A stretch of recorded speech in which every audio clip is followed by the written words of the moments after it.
ಮಾಹಿತಿ ಕೊಟ್ಟಿದ್ದೀರಾ, ಏನು ಹೇಳಿದ್ದೀರಾ? ನೋಡಿ, ನಾನು 2019ರಲ್ಲಿ ಪಕ್ಷ ಒಂದು ಸಂದಿಗ್ಧ ಪರಿಸ್ಥಿತಿಯಲ್ಲಿ ಅಂದಿನ ಜಿಲ್ಲಾ ಪಂಚಾಯಿತಿ ಅಧ್ಯಕ್ಷಲಿದ್ದೆ.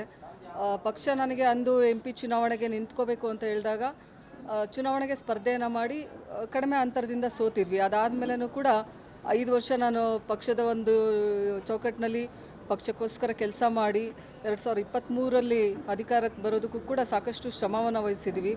ಅದ್ರ ಜೊತೆಗೇ ಸೋತಾದ್ಮೇಲೂ ನಾನು ಕಂಪ್ಲೀಟಾಗಿ ಜಿಲ್ಲೆಯಲ್ಲಿ ಒಂದು ಸಂಘಟನೆ ಮಾಡಿಕೊಂಡು 2024ಕ್ಕೆ ಮತ್ತೆ ಪಾರ್ಲಿಮೆಂಟ್ ಚುನಾವಣೆಗೆ ಸ್ಪರ್ಧೆ ಮಾಡಬೇಕು ಅನ್ನುವಂಥ ನಿಟ್ಟಿನಲ್ಲಿ ಒಂದು ಓಡಾಡಿಕೊಂಡು ನಾವು ಪ್ರಬಲ ಆಕಾಂಕ್ಷಿಯಾಗಿದ್ದೆ. 2024ರಲ್ಲಿ ತಮಗೆಲ್ಲ ಗೊತ್ತಿದೆ, ಅಂದಿನ ದಿನದಲ್ಲಿ ನನಗೆ ಟಿಕೆಟ್ ಕೈ ತಪ್ಪಿರುವಂಥದ್ದು. ಈಗ ಒಂದೇನು ಬೈ ಎಲೆಕ್ಷನ್ ಬಂದಿದೆ ಬಾಗಲಕೋಟದು, ಮೇಟಿ ಸರ್ ಅವರು ಭಾಳ ಧೀಮಂತ ನಾಯಕರು, ನಮ್ಮೆಲ್ಲ ಹಿರಿಯ ನಾಯಕರು, ಸಾಕಷ್ಟು ಹಿರಿಯ ಮುತ್ಸದಿಗಳು ಇರೋದ್ರಿಂದ ಅವರ ಕುಟುಂಬಕ್ಕೆ ಟಿಕೆಟನ್ನು ನೀಡೋದಾದರೆ ನಂದೇನೂ ಅಭ್ಯಂತರ ಇಲ್ಲ. ಅದನ್ನು ಹೊರತುಪಡಿಸಿ ಟಿಕೆಟನ್ನು ನೀಡೋದು ವಿಚಾರ ಇತ್ತು ಅಂತಂದರೆ ನಾನು ಕೂಡ ಪ್ರಬಲ ಆಕಾಂಕ್ಷಿ ಅಂತೇಳಿ ನಾನು ಈಗಾಗಲೇ ಹೇಳಿದ್ದೀನಿ ಪಕ್ಷದ ವರಿಷ್ಠರಿಗೂ.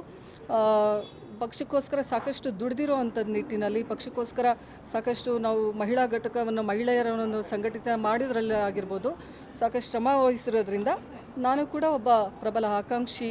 ಮೇಟಿ ಕುಟುಂಬ ಅವರನ್ನು ಹೊರತುಪಡಿಸಿದರೆ ಅಂತೇಳಿ ಹೇಳೋದಕ್ಕೆ ಬಯಸ್ತೀನಿ.